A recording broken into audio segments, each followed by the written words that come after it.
Hi everyone, कैसे हैं आप सब? आई होप कि बहुत अच्छे हैं। और आज हम लोग बात करने वाले हैं स्ट्रेस से रिलेटेड कुछ ऐसे थ्योरेटिकल क्वेश्चन जो आपको पता होने चाहिए, क्योंकि इससे रिलेटेड क्वेश्चंस आपसे पूछे जा सकते हैं इंटरव्यू के अंदर। तो चलिए ले चलते हैं आपको स्क्रीन पे, और यहाँ पर आपको दिखाते हैं कुछ ऐसे बेसिक से कुछ क्वेश्चंस जो आपको पता होने चाहिए। ठीक है, तो बहुत ज़्यादा नहीं है, कुछ क्वेश्चंस हैं यहाँ पर, बस इतने सारे हैं। इनमें कुछ इंपॉर्टेंट क्वेश्चंस हैं जो आपको अच्छे से आने चाहिए, उन्हीं को हम यहाँ पर एक्सप्लेन करेंगे। बाकी बहुत ज़्यादा बड़ी वीडियो नहीं रहने वाली, आपको आसानी से सारी चीज़ें यहाँ पर समझ में आ जाएंगी।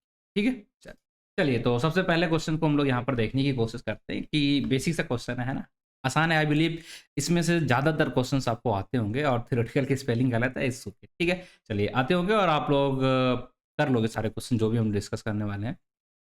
पहला question, what is the difference between the discard and remove. मैंने ये बहुत अच्छे से आपको बताया था कि भाई रिमूव को हम क्यों यूज़ करते हैं, ताकि हम एलिमेंट को हटा सकें। ठीक है, अब इसके बाद सेकंड चीज़, यूज़ केस इसका क्या हो सकता है कि भाई अगर एलिमेंट वहाँ पर प्रेजेंट नहीं है, जो चीज़ आप हटाना चाहते हैं नहीं अवेलेबल है, तो ये आपके लिए क्या कर देगा, एक एरर दे देगा। और इसे आप यूज़ करेंगे तो क्या होगा, कोई भी एरर आपको नहीं आएगी, नो एरर।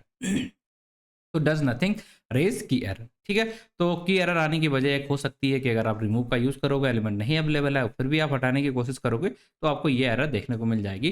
तो इस चीज़ का आपको ध्यान रखना है। तो आपको क्या यूज़ करना है, ज़्यादातर आपको डिस्कार्ड यूज़ करना है। जब तक आपको क्लियरिटी ना हो कि भाई एलिमेंट है या नहीं, अगर आपको थोड़ा भी डाउट है, ठीक है, रैंडमली अगर आप चेक कर रहे हैं, तो आप यूज़ करेंगे हमेशा रिमूव को। ठीक है, first thing is very much clear to each and everybody. All right, all right. ठीक है, आगे बढ़ते हैं। यहाँ पर हम देखने की कोशिश करते हैं, how does symmetric difference method differ from the difference in set. अब ये दो चीजें थी, इनके बारे में भी हमने देखा था, और ये क्वेश्चन पूछा जाता है। क्या है सिमेट्रिक डिफरेंस, क्या होता है, और दूसरा हमारा होता है डिफरेंसेस, ये क्या होते हैं। तो हमने यहाँ पर कुछ इस तरीके से बनाया था। हमने देखा था कि भाई डिफरेंस की अगर हम बात करें, लाइक ये हमारा ए है, ये हमारा बी है, और अगर हम ऑपरेशन कर रहे हैं ए माइनस बी, तो डिफरेंस के केस में आंसर किस तरीके से आएगा कि ए की सारी वैल्यूज आएंगी, बस वो नहीं आएंगी जो कि हमारी कॉमन है। ठीक है, ए की सारी वैल्यू जो जितने में पड़ेंगी वो आएंगी, बट जो हमारी कॉमन वाली वैल्यू है वो नहीं आएंगी। इसे बोलते हैं नॉर्मल डिफरेंस। अब इसी को अगर हम सिमेट्रिक डिफरेंस से बात करें, तो यहाँ पर क्या हो जाएगा, सेम चीज, क्या कि इसकी भी सारी वैल्यू आएंगी, ए की भी और बी की भी सारी वैल्यू आएंगी, बट जो कॉमन वाली है बस वो नहीं आएंगी। ठीक है, ए माइनस बी में क्या था कि बी की तो यहाँ पर कोई भी वैल्यू नहीं आएगी, ए की सिर्फ वही वैल्यू आएंगी जो कॉमन नहीं है। बट अगर हम ए माइनस बी का सिमेट्रिक डिफरेंस कर रहे हैं, तो क्या हो जाएगा, ए की भी सारी वैल्यू आएंगी, बी की भी सारी आएंगी, बट कौन सी नहीं आएंगी, जो इन दोनों में कॉमन है वो वाले छोड़ के बाकी सारी वैल्यूज आपको देखने को मिलेंगी। आई होप ये चीज भी आपको क्लियर हो गई हो, अगर आपको बाई चांस समझ में नहीं आया था क्लास में तो ठीक है। दोनों क्वेश्चन हमने देख लिया। अब क्वेश्चन आता है, what are the limitations of sets in the Python. क्या लिमिटेशंस हो सकते हैं।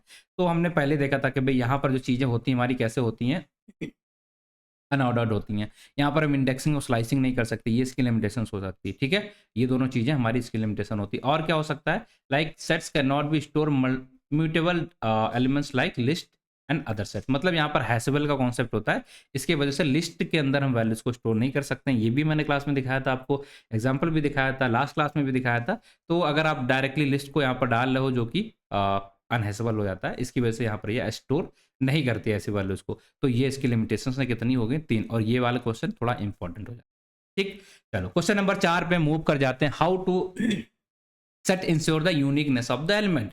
इस सेट को कैसे पता चल जाता है कि भाई ये वैल्यू यूनिक है, रिपीट हो रही कि नहीं हो रही। ये तो पढ़ा था भाई, यूनिक वैल्यूज के लिए हम इसे यूज करते हैं, बट हो रही है कि नहीं ये कैसे पता चलेगा। तो उसके लिए जो हमारा पीछे का लॉजिक रहता है, या हम बोलेंगे कॉन्सेप्ट है, उसके पीछे का कॉन्सेप्ट होता है यूनिकनेस। क्या है concept, sets using hashing to ensure that the, मतलब ये हैशिंग वाला जो कॉन्सेप्ट होता है मैंने बताया क्लास में, अभी बार बार रिपीट नहीं कर रहा। ठीक है, ईच एलिमेंट है ना यूनिक। ठीक है, जो हैशिंग का कॉन्सेप्ट होता है उसी वजह से उसे पता चलता है कि वैल्यू यूनिक है यहाँ पर कि नहीं है। ठीक है, if the element same hash is added, it will replace the existing element in the set. ठीक, आई होप ये चीज भी आपको यहाँ पर अच्छे से समझ में बढ़िया तरीके से आ गई हो। क्वेश्चन नंबर नेक्स्ट पे मूव करते हैं, क्योंकि बहुत इजी इजी से क्वेश्चन है, हम लोग जल्दी जल्दी मूव कर रहे हैं, बहुत ज़्यादा वीडियो बड़ी नहीं होने वाली है ये। Explain the immutability of frozen sets and how they are different from the regular set. तो हमने लास्ट क्लास में देखा था भाई फ्रोजन सेट कैसे बनाते हैं, इसका यूज करते हैं हम फ्रोजन फ्रोजन सेट। अब इसके अंदर हम अपने एक लिस्ट के अंदर वैल्यूज़ को डाल देते हैं, ठीक है। अब यहाँ पर जो भी चीज़ आप डालोगे मतलब एक ही एलिमेंट डालना होता है, ठीक है। जो भी चीज़ डालोगे वो कैसा बन जाएगा आपका फ्रोज़न सेट। अब यहाँ पर होगा क्या कि अब आप अगर जो ऐड फंक्शन है आपके, रिमूव फंक्शन है आपके, ठीक है, उन सारी चीज़ों को ऐड नहीं कर पाओगे, क्यों? क्योंकि जो म्यूटेबिलिटी गोल एक नॉर्मल सेट होता है उनके अंदर हम ये सारी चीज़ें कर सकते थे। अब ये कैसा होता है हमारा इम्यूटेबल, तो अगर हम इन ऑपरेशन को यहाँ पर ऐड नहीं कर सकते हैं, इसकी वजह से क्या प्रूव हो रहा है कि भैया ये हमारा इम्यूटेबल है। किस तरीके से डिफरेंस है हमने देख लिया। Are immutable version of the set meaning the element can not be changed after they are created, frozen set are hashable and they can not be used as a key dictionary. और दूसरा example यहाँ पर क्या दिखाया है कि पहले चीज तो क्या है कि आप वैल्यू नहीं चेंज कर सकते, और जो इम्यूटेबल जैसे बनते हैं तो इनको हम डिक्शनरी के अंदर एज ए की भी बना सकते हैं, इसके एक नई प्रॉपर्टी जुड़ जाती है, ठीक है, बहुत बढ़िया बात। अब हम यहाँ पर आते हैं, what is the significance of clear method in the set. Clear method क्या करता है, आई बिलीव आपको पता है कि सारे एलिमेंट्स आपके साफ कर देता है, पूरी जो सेट होती है उसकी एम्प्टी कर देता है। तो इसका मतलब क्या है, सेट का जो वैल्यू आपने डिफाइन की थी वो गायब हो जाएगी कि नहीं, ये आपको कमेंट में बताना, ठीक है। आई होप कि आपको ये आंसर आता हो। नहीं, उसकी स्पेस रहेगा बस मेमोरी के अंदर, और वो एग्जिस्ट तो करेगा, उस वेरिएबल को एग्जिस्ट करेगा, लेकिन उसके अंदर कोई भी चीज एग्जिस्ट नहीं करेगी। क्लियर का यूज करते हैं। अब मेरा आपसे एक और सिंपल सा क्वेश्चन है, हमने क्लास में करा था कि भाई प्रॉप को हम यूज कर रहे हैं और कोई भी जहाँ पर जो सेट है हमारा वो क्लियर है बिल्कुल, कोई भी उसके अंदर डेटा या एलिमेंट नहीं बचा है, उसके ऊपर अगर हम यहाँ पर पॉप का यूज करते तो क्या होगा, ये आपको आंसर में कमेंट करके बताना है, ठीक है। चलो आगे बढ़ते हैं। Question number next, why can't mutable data type be used as the element in a set. अब ये इंपॉर्टेंट क्वेश्चन होता है, इसका सबका आंसर क्या हो जाएगा, लाइक डिक्शनरी और लिस्ट को हम लोग यूज नहीं कर सकते हैं जब भी हम सेट बनाते हैं। लाइक ये हमने सेट बनाया, अब यहाँ पर हम क्या करते हैं, डिक्शनरी को ऐसे नहीं डाल सकते डायरेक्टली, ठीक है। या जब भी हम सेट बनाते हैं कुछ इस तरीके से, तुम डिक्शनरी को डायरेक्टली यहाँ पर सेट वो लिस्ट को नहीं डाल सकते, क्यों? वही क्वेश्चन पूछा जा रहा है। क्वेश्चन क्या कह रहा है, why mutable data types can not be elements in a set, क्यों नहीं बना सकते? तो उसका रीजन क्या है, सिंपल सा देखिए, they do not have the fix hash value. Reason same है यहाँ पर, फिक्स हैश वैल्यू, इसकी वजह से हम उन्हें यूज नहीं कर सकते हैं। Any change to the mutable object would after this hash value, तो उसमें क्या होगा, अगर हम कोई चेंजेस कर सकते हैं, क्योंकि लिस्ट के अंदर तो हम चेंज कर सकते हैं और यहाँ पर हमें चेंज करना अलाउ है, तो ये दोनों चीजें कॉन्ट्राडिक्ट हो रही हैं, कन्फ्लिक्ट कर जाएंगी, इसके लिए हम ऐसी चीजों को वहां पर एज ए एलिमेंट पास ही नहीं करते। ठीक, ये चीज क्लियर हुई क्या? और ये ऐसा क्वेश्चन है जो आपको तुरंत, अगर आपने पढ़ा नहीं है पहले से, तो आप वहां पर डायरेक्टली नहीं बता सकते हो, क्योंकि उसमें थोड़ा सा आपको दिमाग लगाना पड़ेगा, पहले से पढ़ के जाना पड़ेगा, तभी आप इंटरव्यू में एक्सप्लेन कर सकते हो। तो इसे मार्क डाउन कर लीजिएगा, थोड़ा सा इंपॉर्टेंट वाला। मूव करते हैं नेक्स्ट क्वेश्चन पे। How are the sets used in a common data type और एल्गोरिथम टास्क। डेटा टाइप्स में सेट्स को कैसे यूज करते हैं वो समझने की कोशिश करिए। चलिए, बहुत ही सिंपल है कि भाई डी डुप्लीकेशन अगर आपको डेटा को करना है तो बस वहाँ पे यूज कर लीजिए आप। Performing set theoretical operations like union intersection जैसे मैथमेटिकल ऑपरेशंस अगर आपको करने हैं, यूज कर लीजिए सेट का। तो डेटा साइंस में इस तरीके से हम लोग सेट्स का यूज करते हैं, ठीक है।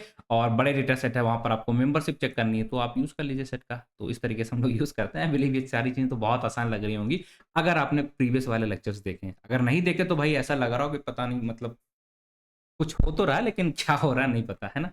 तो ये चीज का आपको ध्यान रखना है सारी चीजें। इसके बाद लास्ट क्वेश्चन हमारा आ चुका है, how can you create a set with the list of mixed up data type, what restrictions apply. Simple सा क्वेश्चन है, आप यहाँ पर बना रहे हो, सेट्स बना रहे हो, बट आपको क्या करना है भाई, ऐसे डेटा सेट पे बना दें ताकि आप मिक्स्ड सेट यहाँ पर बना पाओ। देखिए 1 2 3 है, बट अगर आप यहाँ पर लिस्ट डाल दोगे तो आपको एक एरर देखने को मिलेगा। अगर आप यहाँ पर एक डिक्शनरी डाल दोगे तो आपको एक एरर देखने को मिलेगा। यही क्वेश्चन है कि मिक्स्ड डेटा टाइप से हम सेट्स तो बना सकते हैं, बट लिस्ट और डिक्शनरी का यूज करके क्यों नहीं बना सकते, ये हमारा सिंपल सा क्वेश्चन है, ठीक है। तो सेम है, एग्जाम्पल उसका क्या रहेगा, आंसर इसका क्या रहेगा, हैशेबल, ठीक है। हैशेबल वाला जो इशूज था हमारा, तो वही यहाँ पर भी रहेगा। देखिए क्या लिखा है, content mixed data type as long as the element is hashable. ठीक, जब तक हैशेबल डेटा टाइप है तब तक आप मिक्स्ड का यूज कर सकते हैं। जैसे हम अनहैशेबल, जैसा कि हमारा हो जाता है लिस्ट और डिक्शनरी, उनका यूज करते हैं तो वहां पर दिक्कतें आ जाती हैं। आप अभी हैशेबल का इस तरीके से ध्यान रखिएगा कि हैशेबल है जिन्हें हम क्या कर सकते हैं, इम्यूटेबल होते हैं, उन्हें हम हैशेबल बोल लेते हैं। और इससे हम बिल्कुल एक्यूरेट तो नहीं बोलेंगे, बट चल जाता है, चल जाए, ठीक है। तो अगर लिस्ट आता है हमारा अनहैशेबल, क्यों? क्योंकि वो हमारा म्यूटेबल होता है। दैट्स ऑल, ठीक है। म्यूटेबल वालों को हम अनहैशेबल बोल देते हैं और उनको हम एज ए डायरेक्टली यहाँ पर नहीं यूज कर सकते हैं। यही मैं बार बार बता रहा हूँ, सबसे इंपॉर्टेंट चीज टेस्ट के अंदर आपको जो पढ़ना है, सीखना है, वो यही है, ठीक। तो आज के लिए इतना रखते हैं। वीडियो थोड़ी सी छोटी है मुझे पता है, बट आपको काफी ऐसे क्वेश्चन समझ में आ गए होंगे, कुछ ऐसे रीजंस हैं आपको समझ में आ गए होंगे कि ज्यादातर रीजन क्या रहेगा, हैश वाला, हैज़ वैल्यू की वजह से ये सारा कुछ इतना डिफरेंस आ रहा है, इन्हीं की वजह से सेट एक अलग तरीके से बन गया। और दूसरी चीज़ फ्रोज़न सेट, ये 2-3 क्वेश्चन हैं जो बहुत इंपॉर्टेंट हैं और उन्हीं के इर्द-गिर्द सारे कुछ रहते हैं। बट आपको सारा कुछ समझ में आ चुका है, एक बार इन्हें रिवाइज़ करिएगा और उसके बाद इंटरव्यू में जाइएगा सेट से रिलेटेड तो और ये स्पेलिंग भी सही कर दीजिएगा। ठीक है? हो जाएगा आई थिंक ठीक है? आगे मिलते हैं नेक्स्ट क्लास के अंदर यहाँ पर कोडिंग क्वेश्चन्स करेंगे। वहाँ पर आपको कुछ सेट से रिलेटेड कोडिंग क्वेश्चन्स जो इंटरव्यू में पूछे जा सकते हैं, उन सारी चीज़ों के बारे में डिस्कस करेंगे। तो चलिए आज के लिए इतना, बाकी मिलते हैं आपसे अगली क्लास में, तब तक के लिए टेक केयर, बाय-बाय।